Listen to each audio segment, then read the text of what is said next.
위대하신 주 찬양의 위대하신 주 모두 알게 되리라.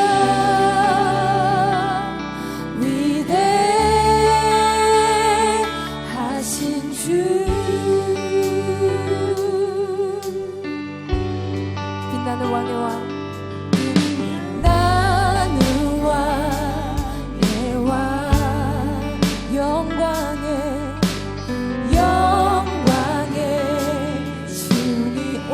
기뻐하라 온 땅 기뻐하라 온 땅 기뻐하라 왕채 옷 입고 왕채의 옷 입고 어둠을 물리쳐 어둠을 물리쳐 저 원수를 떠내 아멘. 위대하신 주님을 높여드립시다. 위대하신 주 찬양의 위대하신 주 모두 알게 되리라.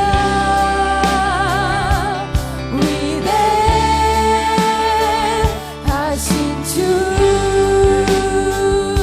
위대하신 주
목소리로 고백합시다. 위대하신 주, 위대하신 주, 찬양해. 위대하신 주, 모두 알게 되리라. 위대하신 주.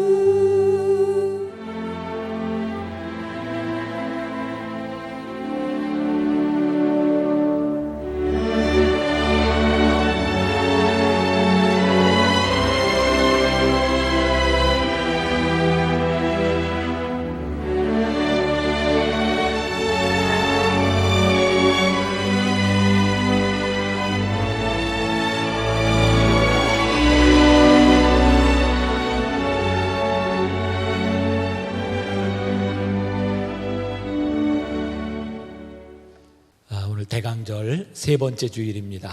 사부 예배 나오신 여러분들 한 사람 한 사람을 주님의 이름으로 사랑하고 축복합니다. 우리 2015년을 섬겨주는 맘청 박수 치는데 건방지게 앉아 있었어요. 다시 한번 일어나 보세요. 네, 고맙습니다. 겸손하게 앉으세요. 네. 누군가 수고하는 사람이 있어 모든 일들이 만들어집니다. 정말 지난 한 해 제가 다는 모르지만 옆에서 참 열심히 하는 모습들 보기가 참 좋았고, 가장 큰 축복은 시집장가 잘 가는 거죠. 네. 여러분들 그 M키즈 마이블루 또 여러 봉사 부서 여러분들이 잘 섬기고, 또 여러분들 그 예배를 섬기는 그 헌신하는 부서들 여러분들이 잘 신청하면 좋겠는데, 저는 우리 청년들이 좀 봉사하다 만나서 결혼하면 제일 좋겠어요. 네, 아멘 하세요. 네, 봉사하다 만날지어다. 네, 나는 우리 교회 안에서 커플이 많이 나오면 정말 좋겠어요. 왜냐하면 우리가 믿음 안에서 같이 이렇게 신앙생활하다가 이렇게 함께 사는 것처럼 복된 일이 없겠다 생각이 들어서 제가 늘 이야기하지만 여러분들 마음껏 연애하세요. 그리고 헤어지기도 하고, 그런데 헤어질 때 문제가 되지 않도록만 사귀면 돼요. 그래서 많이 만나고 또 이렇게 많이 사귀고 우리 청년 공동체 안에 좋은 커플들이 많이 나왔으면 좋겠고요. 우리 청년들 중에 이렇게 교회 등록하지 않고 예배만 드리는 분들이 있습니다. 귀찮은 거 싫어서. 때때로 우리들의 삶에는 의무와 귀찮음이 여러분들에게 복이 될 때가 많이 있습니다. 그래서 여러분들 공동체에 속해서 서로가 서로를 돕고 의지할 수 있는 그런 좋은 공동체를 만들면 좋겠고요. 이제 사도 고린도전서 15장 말씀 우리가 함께 나누게 될 텐데, 이제 마지막을 향해 가고 있습니다. 올 연말까지 고린도전서 강의가 다 이제 마치게 되는데, 아마 여러분들이 계속해서 이 말씀을 쭉 읽으면서 따라오고 있으리라 그렇게 믿어도 되겠죠? 네. 자, 오늘 31번째 진실은 이렇습니다 라고 하는 제목으로 말씀을 나누려고 합니다. 여러분들이 다 교회를 다니는 사람들입니다. 우리가 흔히 크리스찬 이렇게 하면 교회를 다니는 사람을 이야기하죠. 우리가 교회를 다니는 크리스찬으로서 살아가면서 다니지 않는 사람과 우리들이 구별되는 점은 무엇일까? 다른 공동체에서 여러분들이 어떤 동호회나 취미 그룹에서 하는 일들과 이 교회에서 만난 여러분들이 할 수 있는 다른 이야기들, 다른 행동들은 무엇일까? 이것이 우리들에게 분명히 구별돼야 될 것 같습니다. 사도 바울은 오늘 본문 말씀 고린도전서 15장 19절에서 이렇게 말하고 있죠. 같이 한번 봉독해 봅시다. 만일 그리스도 안에서 우리가 바라는 것이 다만 이 세상의 삶뿐이면 모든 사람 가운데 우리가 더욱 불쌍한 자이리라. 사도 바울이 고린도 교회를 향해서 오늘 우리를 향해서 하시는 말씀입니다. 만일 우리들이 바라는 것이 이 생뿐이면 오늘 우리가 예배드리는 이 시간과 행동은 가장 불쌍한 일일 수밖에 없습니다. 아무리 생각해도 여러분들이 하나님께 예배를 드리는 이 일이 이 생에서 끝나는 것이라면, 연결점이 없다면 우리는 세상 사람들과 비교해서 경쟁력이 없는 사람일지도 모릅니다. 여러분들의 삶을 바꿔놓는, 여러분들의 삶이 되도록 하는 그 이유, 세상 사람들은 내가 하고 싶은 일, 내가 원하는 일을 마음껏 하다 죽으면 소원이 없겠다. 근데 하나님을 믿고 있는 우리들에게도 동일한 소원이라면 오늘 여러분들이 예배를 드리는 것은 가장 바보 같은 일일 줄 모릅니다. 우리가 하나님을 믿고 하나님을 예배한다고 하는 것은 우리들의 마음 가운데 새로운 소원이 생기는 것이고 우리들의 삶의 이유가 생기는 것인데, 여러분들에게 그 믿음으로 인한 삶의 이유가 없다면 우리는 가장 불쌍한 사람일 수밖에 없을 것 같아요. 2살밖에 되지 않은 아이가 배가 아파서 죽었습니다. 배를 갈라보니 1000마리가 넘는 기생충이 그 안에 있기도 했고, 한 나병 환자를 고쳐주었더니 그 마을 전체가 예수를 믿는 일이 일어나기도 했고, 1895년 한 분이 의사로 한국 땅에 들어옴으로 인하여 4대가 한국에서 태어나는 그런 일도 있었습니다.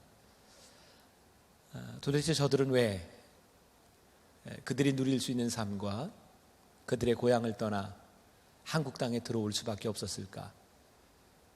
그들의 삶을 바꿔줬던 그 이야기는 무엇일까? 우리들에게 있어서 돈은 굉장히 중요한 문제이기도 합니다. 아무리 여러분들이 예수를 잘 믿어도 돈 없이는 못 삽니다. 돈은 때때로 하나님과 돈 사이에 무엇을 선택할 것이냐의 문제를 가름하는 아주 중요한 하나님의 경쟁자이기도 합니다. 저는 요즘 교회 안에서 일어나는 일들 가운데 교인들에게 돈을 이렇게 사기를 치는 사람들, 흔히 하나님과 아주 친하다는 이름으로, 신령하다는 이름으로, 또 담임 목사와 아주 친하다는 이름으로 누군가에게 접근해서 돈을 빌리는 사람들도 종종 봅니다. 제가 그런 이야기 하는데, 하나님과 친하다, 담임 목사와 특히 친하다, 이런 말을 하는 사람들은 100% 사기꾼이다 생각하면 됩니다. 근데 왜 교회에서 이 돈에 대한 문제로 이렇게 속고 속이는 문제들이 일어날까? 또 여러분들에게는 별로 해당되지 않지만 어른들 어떤 소그룹 가운데서 모이면 신앙의 이야기가 아니라 다단계, 점점 확산시켜 나가는 그런 이야기들, 왜 교회 안에서 이런 이야기들이 나올까? 우리가 믿음을 가지고 우리들의 신앙생활을 한다면 우리들이 교회 안에서 믿음을 가진 사람들이 해야 되는 특별한 이야기들이 있어야 되는 것은 아닐까? 제가 목회를 하면서 제일 정말 관심을 많이 두는 부분이 있었다면 청년 사역에 대한 부분이었던 것 같아요. 저는 대학교 3학년 때부터 청년부를 했습니다. 그리고 저는 미국에 유학하는 동안에도 이 콜럼버스, 오하이오라고 하는 곳에서 유학생들을 이렇게 돌보는 그런 사역을 했어요. 제가 아무것도 한 것이 없었지만 교회에 청년 담당 목사가 왔다는 것만으로 교회는 청년들이 모이기 시작했고, 그렇게 크지 않은 교회 한 5-60명의 유학생들이 모이게 되었어요. 그 교회는 청년 모임을 마치고 나면 학생들이 금요일 밤이 되면 늘 그 콜럼버스에 있는 한인 식당들을 이렇게 찾아가서 노래방에 가서 노래를 하거나 술을 먹고 문제를 많이 일으켰던 것 같아요. 그래서 콜럼버스라는 그 작은 도시에 금요일 밤에 문제를 일으켰다 하면 콜럼버스 연합 감리교회 청년들일 경우가 참 많았습니다. 어느 날 많이 모여든 그 청년들을 바라보며 제 속에는 이게 교회 공동체는 아니라는 생각이 들었어요. 청년들에게 하루는 이렇게 선언을 했습니다. 오늘부터 여러분들과 함께 복음의 기초를 나누고 말씀의 기본으로 돌아갑니다. 그렇게 말씀 공부를 시작하고 몇 달 지나지 않아서 제가 제가 목회를 하면서 처음으로 경험해보는 어떻게 보면 실패, 한 5-60명 모였던 청년들이 몇 달 만에 7명 남겨놓고 다 떠나갔습니다. 제가 그 남겨진 청년들을 놓고 했던 이야기가 제가 지금도 생생합니다. 제가 청년들에게 이런 얘기했습니다. 너희들이 남겨진 그루터기다. 남겨진 그루터기에서 새싹이 돋아나는 환상을 보고 나는 우리가 소망이라고 생각하고 우리 믿음의 공동체를 만들어 가기를 원한다. 정말 놀라운 일들이 일어나기 시작했어요. 믿음의 공동체가 만들어져 가기 시작했고 청년들이 모여서 믿음에 대한 이야기를 나누기 시작했어요. 전 청년들에게 이런 꿈을 이야기했습니다. 우리들이 모여서 할 수 있는 이야기, 이 세상 가운데서 우리들이 믿음으로 살아가다가 우리들에게 있었던 이야기를 나누자. 그때부터 청년 공동체에는 믿음과 간증에 대한 이야기들이 나오기 시작했어요. 저는 분명히 믿는 것이 있습니다. 우리들이 모이는 이 믿음의 공동체라고 하는 것은 세상과 조금은 다른 부활하신 예수님이 우리 안에 있음으로 인하여 우리들에게 일어나는 일들, 그 이야기를 나누는 곳, 그것이 믿음의 공동체다. 어떤 사람은 이런 이야기를 합니다. 예수 믿으라는 얘기 좋습니다. 교회 다니는 거 좋습니다. 그리고 봉사하고 헌신하고 이런 이야기 다 좋습니다. 딱 한 가지, 예수님이 부활하셨다는 얘기만 하지 마십시오. 그러면 나는 교회를 다닐 것 같습니다. 부활하셨다, 예수님의 부활의 이야기가 참 많은 사람들에게 걸림돌이 되는 것 같습니다. 예수님께서 이 땅 위에 공생애를 사시는 3년 동안 예수님의 제자들이 예수님과 함께 다니면서 정말 좋은 이야기를 많이 들었어요. 예수님이 하시는 주옥 같은 말씀들, 그리고 예수님이 행하시는 기적들을 보았어요. 심지어 죽은 자가 살아나는 것까지 보았어요. 근데 예수님께서 십자가에 달려 돌아가실 때 그 좋은 말씀을 듣고 기적을 보았던 제자들은 다 도망갑니다. 예수님 곁에 아무도 남아있지 않았습니다. 예수님께서 이 땅 위에서 얼마나 많은 좋은 일을 하셨는가, 얼마나 위대한 기적을 행하셨는가, 얼마나 위대한 말씀을 하셨는가, 그것이 제자들의 인생을 바꿔놓지 않았습니다. 부활하신 예수님을 그들이 만나고 부활하신 예수님의 약속을 믿고 모여서 기도할 때 성령이 그들에게 임했고, 부활하신 예수님을 만난 것으로 인해 그들의 인생이 바뀌어집니다. 제가 오늘 여러분들에게 드리고 싶은 도전입니다. 예수님을 만난 여러분들의 삶을 송두리째 바꿔놓은 그 이야기가 있는가? 예수님을 만난 것 때문에 만나기 전과 후가 나는 이렇게 변했노라고 이야기할 수 있는 그 믿음의 이야기가 여러분들에게 있는가? 저는 적어도 제 삶에서 하나님이 나를 사랑하신다는 믿음의 고백 가운데 내가 주님을 인격적으로 만남으로 인해서 내 삶을 바꿔놓았던, 정말 새롭게 삶을 살았던 것 같은 그 순간이 저에게는 있어요. 저는 그것을 제 삶의 은혜라고 생각합니다. 부활하신 예수님을 빼어놓고 할 수 있는 이야기가 아니라 그분이 내 안에 계심으로 인해서 내 삶에 일어날 수 있는 그 믿음의 이야기. 제가 목회를 하면서 아주 선명하게 기억되는 몇 가지 사건들이 있는데, 그 중에 하나가 유학 시절 제가 만났던 1990년대 중반에 미국에서 일어났던 하나의 영적 대각성 운동이었어요. 1990년대 중반에 미국에서는 남자들이 정말 하나님 앞에 회개하는 운동이 일어나기 시작했어요. 아버지로서, 남편으로서 믿음의 가장으로 살지 못했던, 그래서 하나님 앞에 약속을 지키는 사람이 되겠다고 프라미스 키퍼스라고 하는 운동들이 일어나기 수만 명이 모이는 스테디움에서 남자들이 바닥에 무릎을 꿇고 눈물을 뚝뚝 흘리면서 우는, 기도하는 장면들이 방송을 통해 나오기 시작했어요. 그때 그 스테디움에서 불렀던 찬양이 이런 가사의 찬양입니다. 부활의 능력 체험하면서 주의 고난에 동참하고 죽으심 본을 받아서 그의 생명에 자매 안에 내 안에 가장 귀한 것 주님을 알미라. 모든 것 되시며 의와 기쁨 되신 주 사랑합니다.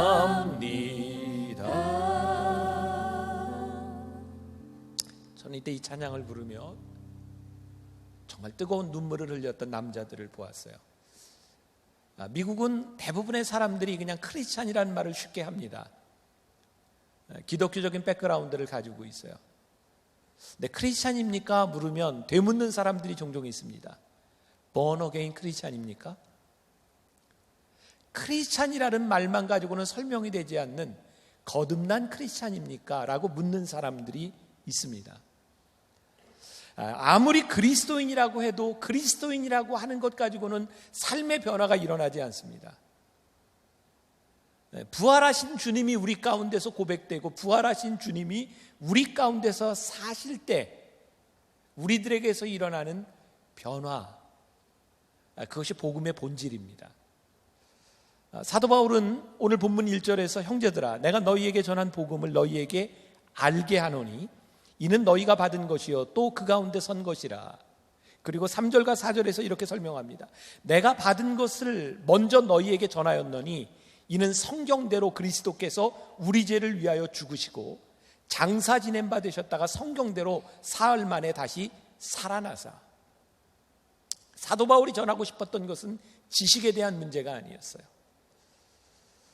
우리를 위해 죽으시고 우리를 위해 부활하신 그 주님을 믿는 것에서 우리는 그리스도인이 됩니다.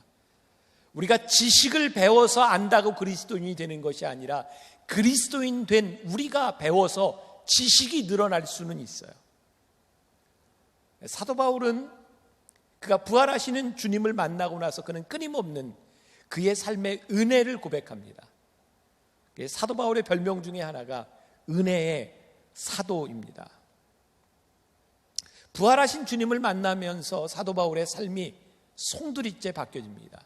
사도 바울을 아시죠? 그는 예수 믿는 사람들을 핍박하면서 초대교회 최초의 순교자였던 스데반이 돌에 맞아 죽을 때 그 현장에 있었던 사람입니다. 그는 예수 믿는 사람들을 잡아 죽이려고 말을 타고 다메섹을 향해 달려가다가 거기에 꼬꾸라져서 주님을 만났던 사람입니다. 그는 예수님을 만나고 나서 자신에 대하여 나는 만삭되지 못한 자였노라고, 내가 예수님을 믿지 않았더라면 내가 어떻게 됐을지 모르는 나는 하나님의 은혜 가운데 사는 존재라고 말을 하죠.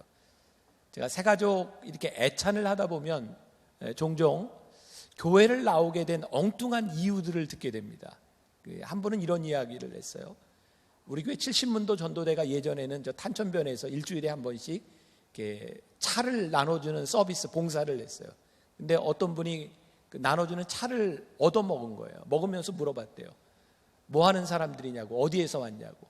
그래서 만나교회에서 왔다고 했더니 이 사람은 평생 빚지고는 못 사는 사람이래요. 그래서 커피를 얻어먹었기 때문에 교회를 나온 거예요.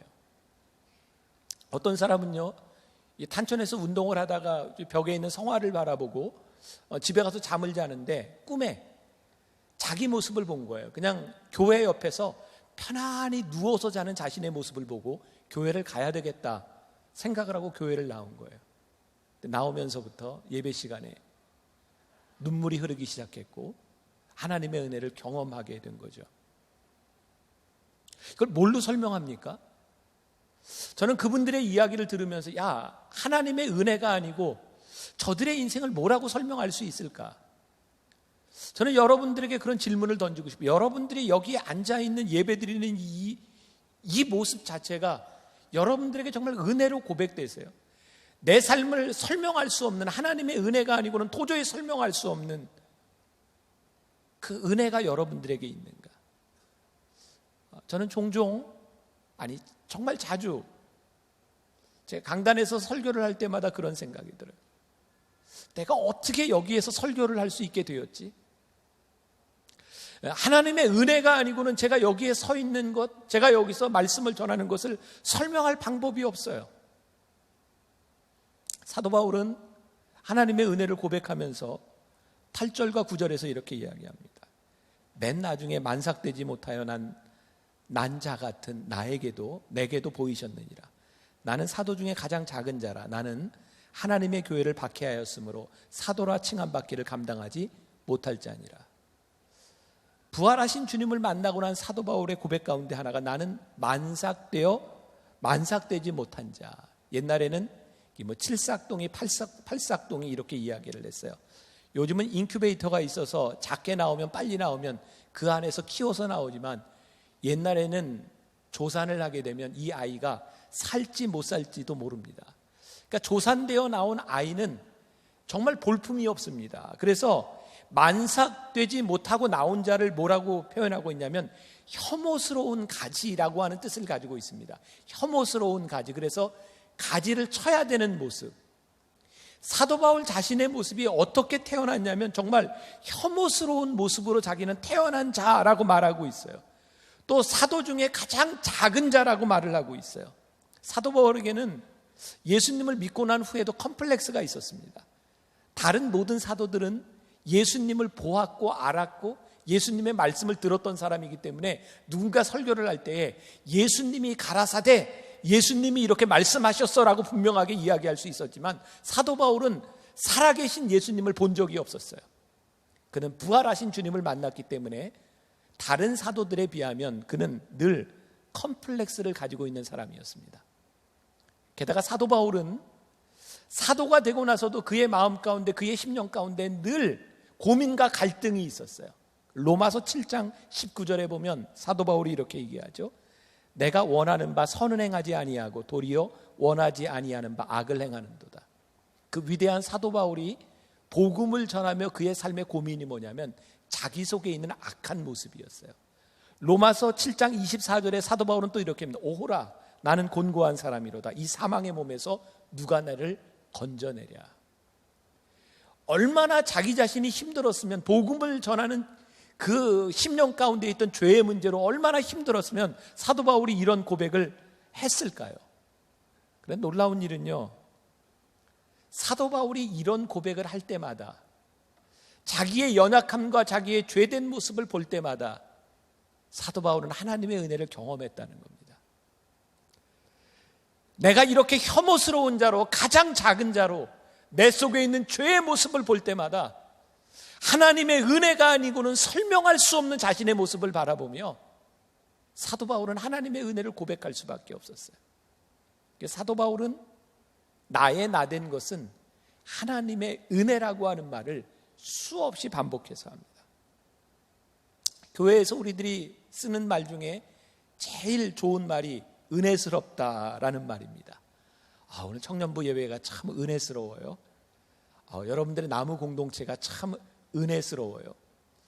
우리는 어떤 때 은혜스럽다고 하는 표현을 쓰게 될까요? 제가 며칠 전에 페이스북에 글을 올리면서 그냥 그런 황당한 상상을 좀 해봤어요.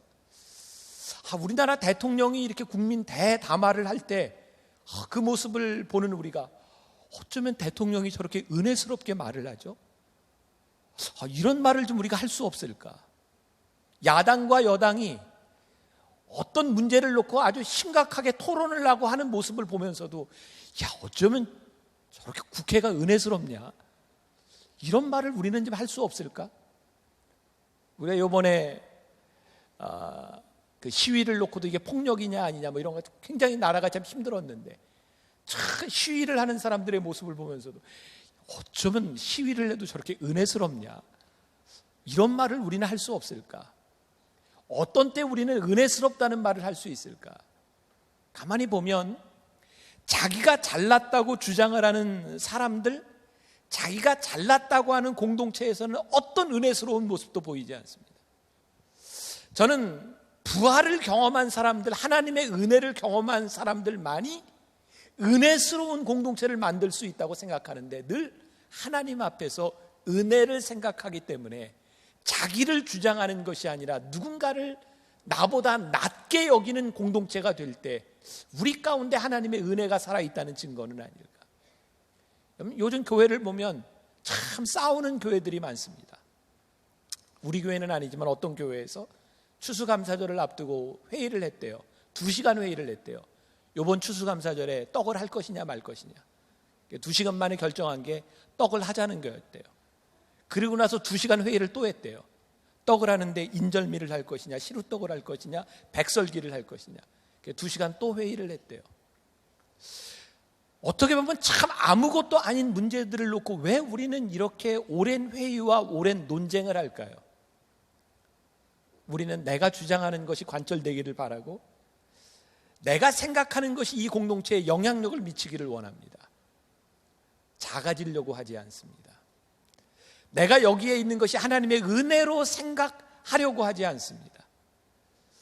저는 오늘날 한국 교회 안에 일어나고 있는 참 많은 문제들 가운데 하나는 하나님의 은혜를 잃어버린 공동체가 되었다는 거예요. 은혜를 이야기하면 오히려 그러면 불의한 일을 덮자는 것입니까? 라고 이야기하는데 사실은 은혜는 불의한 일을 덮는 것이 아니라 은혜는 불의한 일을 뛰어넘는 것이 은혜입니다. 은혜 때문에 불의한 일이 상용되게 일어나는 것이 아니라 은혜로 인하여 불의한 일들이 일어나지 않는 것이 하나님의 은혜입니다. 그런데 언제부터인가 우리들이 이 은혜를 잊고 사는 것은 아닌가. 사람들은 주로 자기의 상처를 건드리면 참 힘들어합니다. 여러분, 누군가 내가 아무것도 아닌 것 같은 말을 했을 때 심하게 화를 내고 있다면 사실은 그 사람의 상처를 건드렸을 때가 참 많이 있습니다.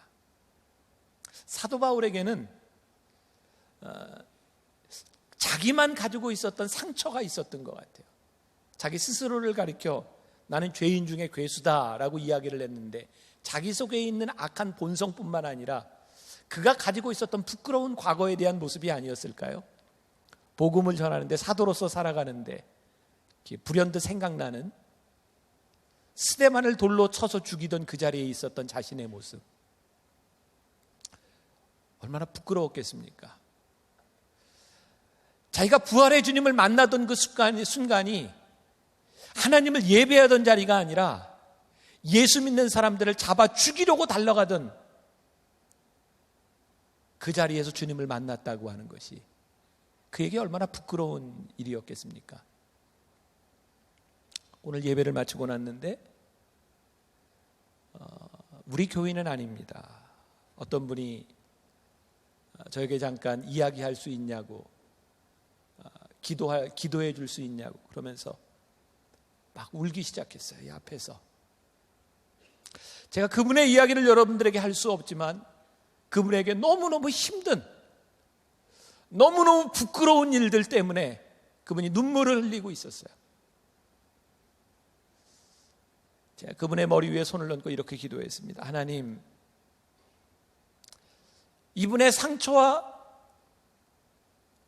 이 자매님이 잘못한 것 하나님 되돌릴 수 없지만 하나님 이 자매님을 사랑하셔서 하나님의 은혜 가운데 회복시켜 주실 것을 믿습니다.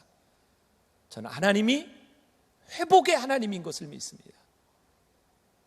우리의 상처가 없어지는 것은 아니지만 그 상처로 인하여 우리를 회복시켜 주시는 하나님을 생각할 수 있을 때 하나님의 은혜가 우리 마음속에 또 한 번 생각되지 않았을까요?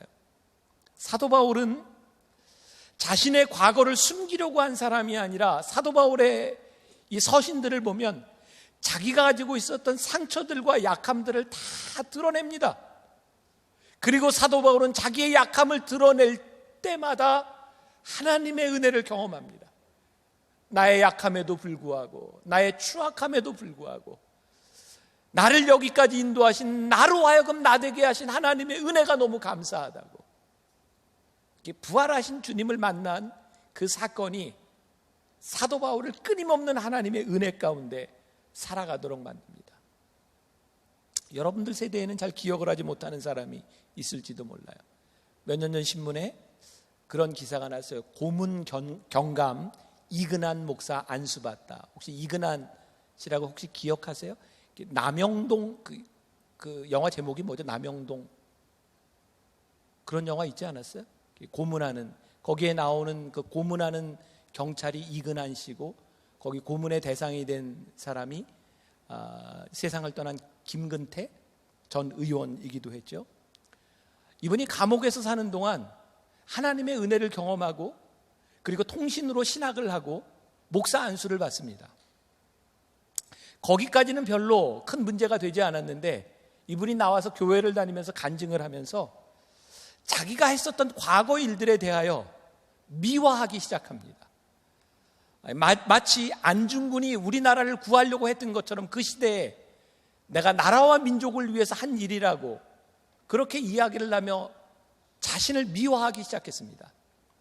사람들이 그것을 견뎌하지 못했어요. 결국 이근한 씨는 목사직을 박탈당하고, 제가 어제 인터넷으로 제가 찾아보니까 지금 부인과 함께 70이 넘은 나이에 휴지를 주워서 사람들의 얼굴을 피해서 살고, 아들 셋 중에 둘은 이미 세상을 떠나고 너무너무 비참한 삶을 살아가고 있어요. 저는 문제가 무엇일까? 아무리 큰 죄를 지었어도, 아무리 수치스러운 일을 했을지라도 하나님께서 그분들을 바꾸실 만한 은혜를 언제든지 베풀 수 있는 분이세요. 그러나 자기 삶에 수치스러웠던 일들을 고백하지 않는 한 하나님의 은혜는 진짜 은혜가 아니에요. 나를 핑계대고 나를 미화하고 나를 숨기려고 하는데 어떻게 하나님의 은혜가 우리들 속에서 임할 수가 있겠습니까? 저는 하나님의 은혜는 우리들의 가장 부끄럽고 우리들의 가장 치욕스러운 부분에서 우리들에게 깨닫게 하시는 하나님의 은혜라는 생각이 들어요. 우리 젊은 세대, 아마 젊은 세대 제일 좋아했던 목사님 중에 한 사람이 전병욱 목사입니다. 여러분, 전병욱 목사님 때문에 많이 힘들었죠? 관심도 없나? 아는 거예요? 모르는 거예요? 알아요? 전 전병욱 목사님이 나보다 약간 윗니다. 서로 보면 사람들이 닮았다는 얘기를 했었는데 요즘은 별로 유쾌하지 않아요. 제가 그분의 책도 너무너무 좋아했고 그분의 설교도 너무너무 좋아했어요. 제가 아마 안 읽은 책이 거의 없는 것 같아요. 근데 어느 날 성추행이라고 하는 그런 문제들로 들려왔을 때 저는 믿어지지 않았어요. 아니, 믿을 수가 없었어요. 그리고 교회 안에는 잘못된 소문들도 얼마든지 있을 수 있기 때문에 저는 믿으려고 하지 않았어요. 그게 사실이라고 하는 것이 이렇게 드러났을 때 제 마음속엔 또 이런 기대가 있었어요. 하나님께서 쓰실 거야. 지금은 저런 어려운 일을 당하고 있지만 하나님께서 틀림없이 쓰실 거야. 저는 그런 기대도 가지고 있었어요. 근데 저를 실망케 했던 일은 그분이 너무 쉽게 다시 목회를 시작했고, 너무 쉽게 사람들이 모이기 시작했고, 너무 쉽게 하나님이 나를 용서해 주셨노라고 선언한 일이었어요. 모르겠어요. 제가 이런 말 할 자격이 있는지 없는지 모르겠지만 적어도 하나님의 은혜는 그렇게 쉬운 것이 아니라고 생각해요. 하나님이 나를 용서해 주셨다고 하는 것은 단순히 하나님이 나를 용서해 주신 그 사건에서 끝나는 것이 아니라 내 속에 고뇌와 아픔이 끝까지 살아있어서 하나님이 나를 용서해 주시기까지 얼마나 힘들고 내가 용서를 빌어야 될 사람 때문에 내가 얼마나 힘든가를 고백하지 않는다면 그게 정말 하나님의 은혜일 수 있을까? 저를 포함해서 여기 있는 우리들 가운데 아무도 실수하지 않을 수 있는 그런 자격, 능력이 있는 사람은 아무도 없습니다. 하나님의 은혜는 우리들이 완전하기 때문에 우리들에게 와지는 것이 결코 아닙니다. 우리들이 부족하고 우리들이 실수하고 우리들이 아픔이 있기 때문에, 우리가 상처가 있기 때문에 하나님의 은혜는 고백될 수 있는 겁니다.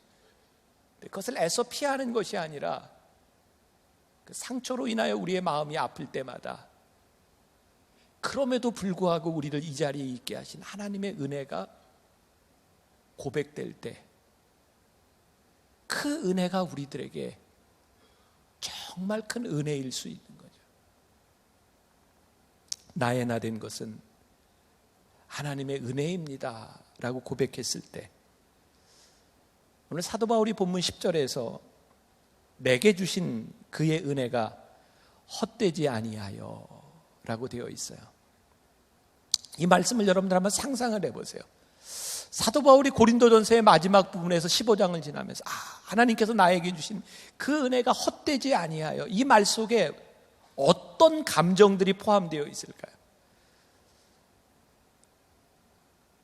그에게 때때로 생각났던 상처들, 그의 마음속에 일어났던 그 죄로 인한 고민들, 그런데도 내가 끝까지 이 길을 올 수 있었던 것, 하나님의 은혜가 헛되지 아니하도록 내가 이 자리를 지키고 여기에 있는 것이 얼마나 큰 은혜인지. 사도 바울의 고백 중에 정말 멋진 고백은 갈라디아서 2장 20절의 말씀입니다. 내가 그리스도와 함께 십자가에 못 박혔나니 그런즉 이제는 내가 사는 것이 아니요 오직 내 안에 그리스도께서 사시는 것이라. 이제 내가 육체 가운데 사는 것은 나를 사랑하사 나를 위하여 자기 자신을 버리신 하나님의 아들을 믿는 믿음 안에서 사는 것이라. 예수 그리스도와 함께 십자가에 못 박힌 나, 그래서 내 안에서 다시 사신 그리스도로 인하여 내가 사는 것이 아니라 그리스도께서 내 안에 사심으로 인하여 내가 살아가야 될 삶의 이유가 생겼어요. 그 이유로 인하여 내 삶의 기쁨과 감사가 있어요. 사도 바울이 고린도 15장 10절에서 내가 모든 사도보다 더 많이 수고하였다 이렇게 고백하고 있는데, 여러분 이게 교만한 말처럼 들리나요?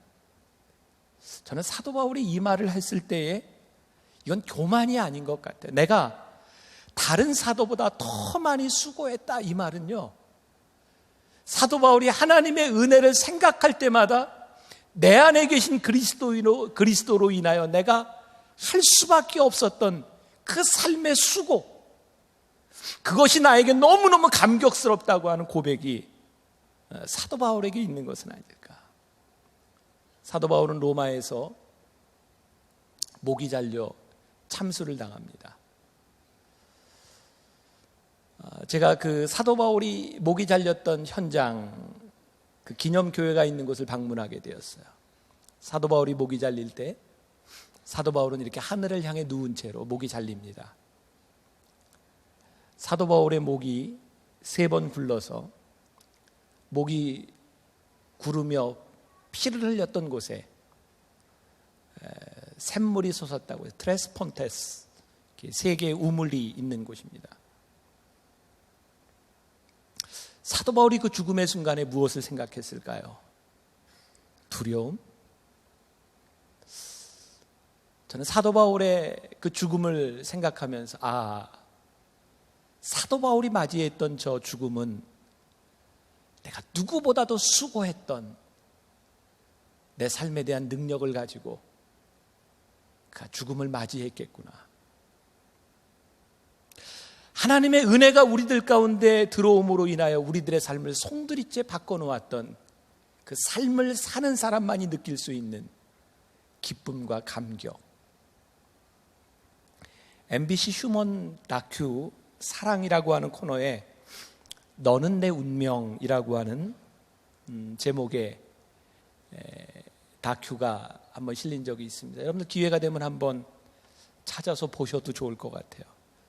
저기에 나오는 여자 주인공은 대학을 졸업하고 교대에 진학하기 위해서 아르바이트를 하고 있었어요.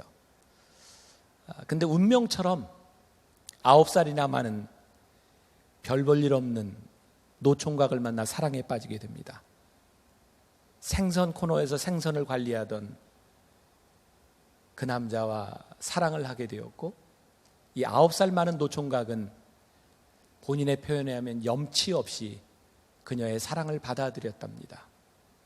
그렇게 2년을 사랑하며 연애하며 지나던 때,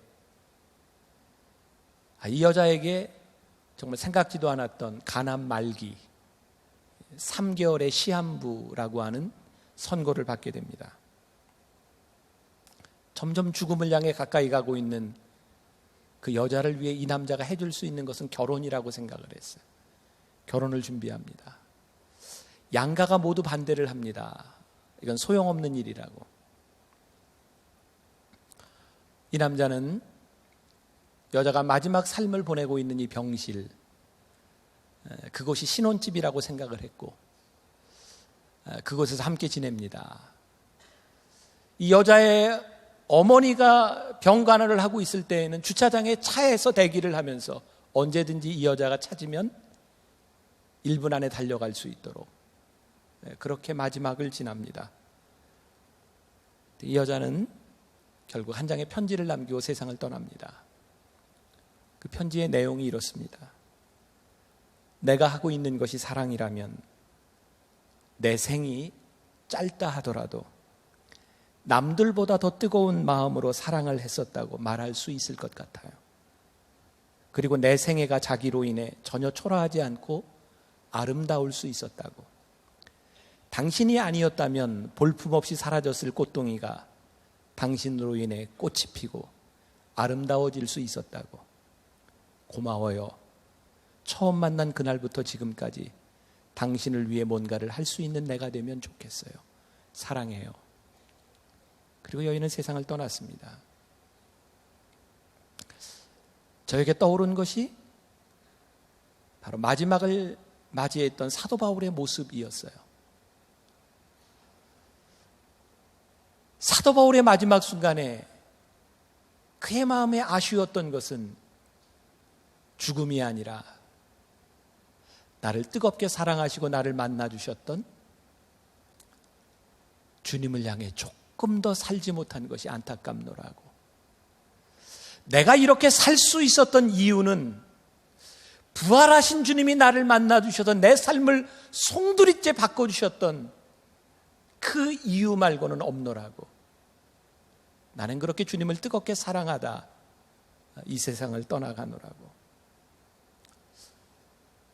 저와 여러분들 모두가 이 세상을 떠나게 될 때 하나님의 은혜로 인해 내가 고백할 수 있는 내 삶의 이야기는 무엇일까?